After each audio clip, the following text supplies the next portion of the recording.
Olá pessoal, sejam bem-vindos. Vamos a um problema para entender como se dá essa questão, do fluxo de quantidade de movimento angular. Então o problema é o seguinte: um grande aspersor de gramado com 4 braços idênticos deve ser convertido em uma turbina para gerar energia elétrica, anexando um gerador à sua cabeça rotativa, conforme mostrado na figura abaixo. A água entra no aspersor pela base ao longo do eixo de rotação, a uma taxa de 20 litros por segundo, e sai pelos bicos na direção tangencial.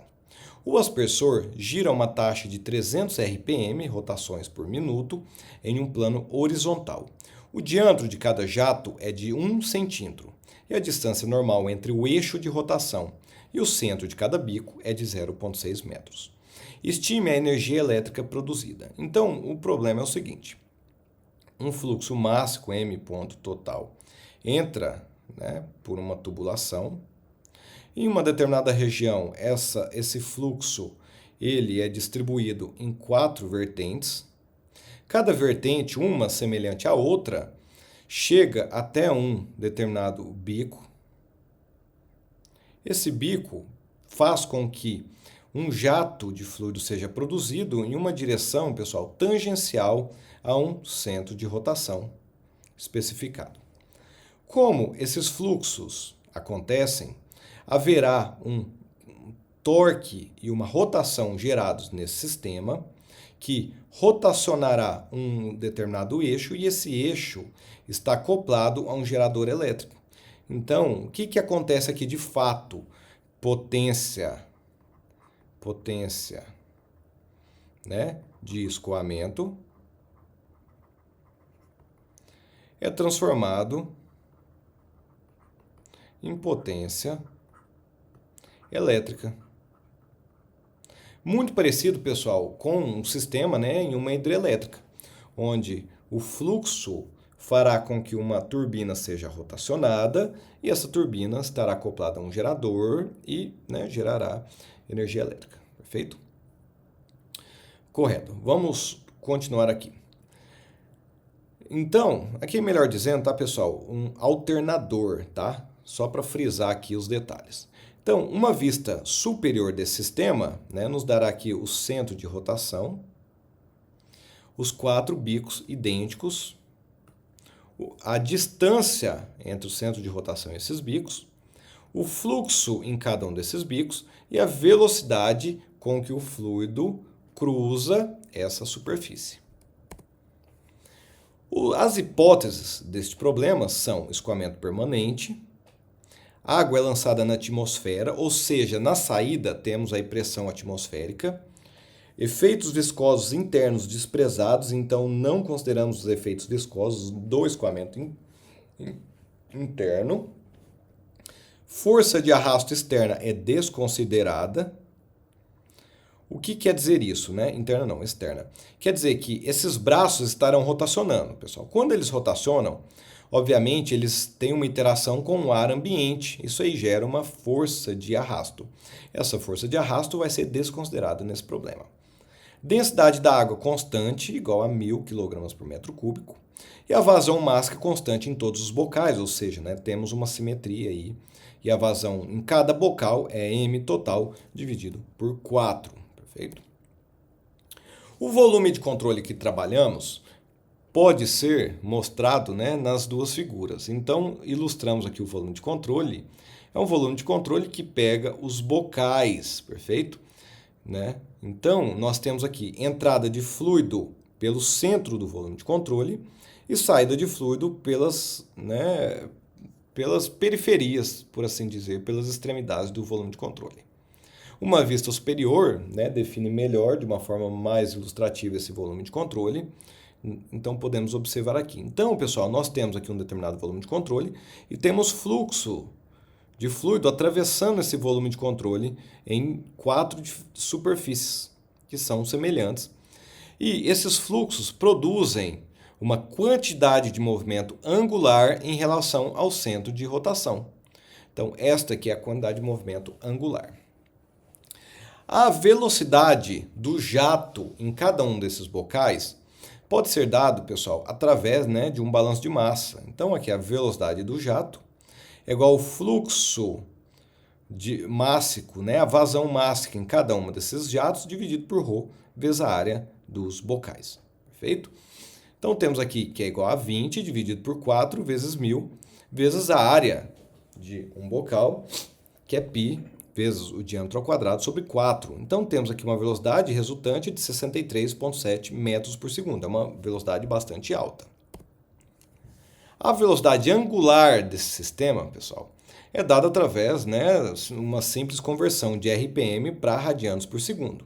Então, nós sabemos que esse sistema está rotacionando a uma velocidade de 300 RPM. Então, 2 vezes π vezes RPM dividido por 60 nos dá um valor de 2π vezes 5, que é igual a 31,4 radianos por segundo. Então, conhecemos também a rotação do sistema. A velocidade tangencial dos bocais, pessoal, é simplesmente uma conversão de velocidade angular em velocidade linear, que é simplesmente, né, a velocidade angular multiplicado por R, perfeito? Então, temos aqui uma velocidade 0,6, que é o R, 31,4, que é a velocidade angular, 18,8 metros por segundo. Então, essa é a velocidade com que cada bocal está rotacionando, está girando, perfeito? Então, é interessante notar o seguinte, que nós devemos levar em consideração a velocidade média que o fluido sai do bocal. Essa velocidade média, pessoal, é dada pela velocidade do fluido, perfeito? Menos a velocidade do bocal, certo? Então, temos aqui a velocidade do jato menos a velocidade do bocal, que é 63,7 menos 18,8, resultado 44,8. Então, pessoal, a aplicação nesse problema, nós consideramos um escoamento permanente e entradas e saídas no mesmo plano. Então, nós teremos a seguinte equação que nós vimos na aula passada. A somatória de momentos externos é igual à quantidade de movimento linear saindo menos a quantidade de movimento linear entrando no sistema. Nós não temos quantidade de movimento linear entrando no sistema, porque o fluxo que entra no sistema entra através do eixo o centro de rotação, né? Através do eixo, né, que já é o centro de rotação. Então, a distância entre esse fluxo e o centro de rotação é zero. Então, isso resulta numa quantidade de movimento angular nula. Ok. Além disso, considerando o momento de resistência do gerador, temos a seguinte relação, que o momento de resistência do gerador é dado por menos o torque de eixo, que é menos 4Rm ponto vezes V, perfeito? Que é igual a menos 4RQ ρVR, perfeito? Por que essa equação, pessoal? Porque o único momento que age nesse sistema é o momento de resistência do gerador, já que não existe atrito, assim, não que não existe, né? Nós desconsideramos atrito. E também desconsideramos qualquer outra fonte de torque, de momento. Nós não temos fluxos de saída, de entrada, temos apenas fluxo de saída, perdão. E o fluxo saída é dado por Rm ponto vezes V. Essa aqui é VR, tá? Vezes V. E esse 4 aqui é porque são 4 bocais. Então, o torque no eixo é igual a menos 4RQ ρVR. Por que o menos aqui? Pelo sentido, tá? Então, o torque no eixo, pessoal, é um torque no sentido horário. Isso nos dá algo negativo. A gente considera sentido positivo como sentido anti-horário. E o fluxo da quantidade de movimento angular também, né, está no sentido horário, né? Então, podemos aqui dar um sentido horário. Então, também é negativo. Menos com menos, mais, perfeito? Então, pessoal, nós achamos que o torque no eixo é igual ao raio, que é 0,6. O Q, pessoal, que já é dado como litros por segundo, tá? Que é igual a 20. Vezes, né, a velocidade, a relação de velocidade, tá? Que é 44,8, é a velocidade relativa. Ora, professor, mas aqui está 20 litros por segundo. Tá, pessoal, eu já multipliquei pelo ρ, tá? Por isso que é 20. Então, 20 litros por segundo é 20 sobre 1.000 metros cúbicos por segundo, multiplicado por ρ, que é 1.000, tá? Dá 20. Isso nos dá um torque total de 537 newton vezes metro. Então, pessoal, a potência nesse gerador é o seguinte, é a rotação multiplicado pelo torque no eixo do gerador, que é igual a 31,4, que nós achamos, vezes 537. Isso nos dá 16.862 watts, ou então 16,86 kW. Essa é a potência de rotação. O que eu achei interessante colocar uma tabela para a gente ter noção, né, do que representa 16 kW. Então, nós temos aqui uma lista, né, de potências. Então, a potência de um carregador de celular entre 5 e 20 watts. Potência de uma lâmpada LED entre 5 e 15 watts. E assim por diante. Um ventilador de mesa entre 50 e 75. Um laptop, uma geladeira entre 100 e 200. Então, pessoal, nós podemos observar que 16 kW é uma potência considerável. Nós vamos estar aqui numa potência acima de um chuveiro elétrico, que é entre 5.500 a 7.500 watts, ou 5,5 kW e 7,5 kW. Um motor elétrico industrial de 5 a 50. Então, a gente estaria mais ou menos nessa posição aqui. E nós podemos chamar esse mecanismo de turbina, tá? É uma turbina que gera potência elétrica. Um motor de carro a combustão entre 75 kW e 150 kW. Perfeito? Outra análise interessante é a variação, né, da forma de escoamento. Se considerarmos aqui o escoamento como travado, o que é um escoamento travado? A gente vai lá e, por exemplo, né, coloca uma trava e não permite a rotação.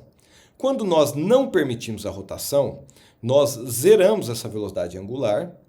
Zerando a velocidade angular, pessoal, não haverá velocidade relativa. Na verdade, as velocidades, né, a velocidade do bocal vai ser zero. A velocidade relativa vai ser exatamente igual à velocidade do jato. Então, teremos uma velocidade máxima de saída do fluido, uma velocidade de rotação zero, ou seja, o torque será máximo. Então, obteremos aí um torque máximo, perfeito? Mas, como a velocidade é nula, o torque é máximo, a potência é nula. Então, quando a rotação é nula, nós temos uma geração de potência nula e um torque máximo, perfeito? Quando nós liberamos, temos ali, por exemplo, nós retiramos esse gerador, esse alternador, e o eixo ele pode rotacionar livremente. O que vai acontecer nessa situação? Dessa vez o torque vai ser nulo, a velocidade de rotação vai ser máxima e a velocidade relativa, na verdade, vai tender a zero, né? Porque a própria velocidade, né, na verdade aqui, vai tender a zero. Porque o eixo, né, a rotação, a velocidade do bocal vai tender a velocidade do jato, perfeito? E aí teremos novamente, né, uma produção de potência nula. Então, essa que seria a rotação. E quando será uma potência máxima, né, uma eficiência máxima aqui de geração de potência? Quando nós temos uma relação de torque vezes a velocidade angular máxima. Isso acontece, né, mais ou menos aqui na rotação média, né, em torno de 500 RPM, e teremos aqui uma potência próxima a 20 kW. Perfeito? Então, pessoal, este é um exercício para ilustrar essa questão do balanço de quantidade de movimento angular. Agradeço pela atenção, muito obrigado e bons estudos.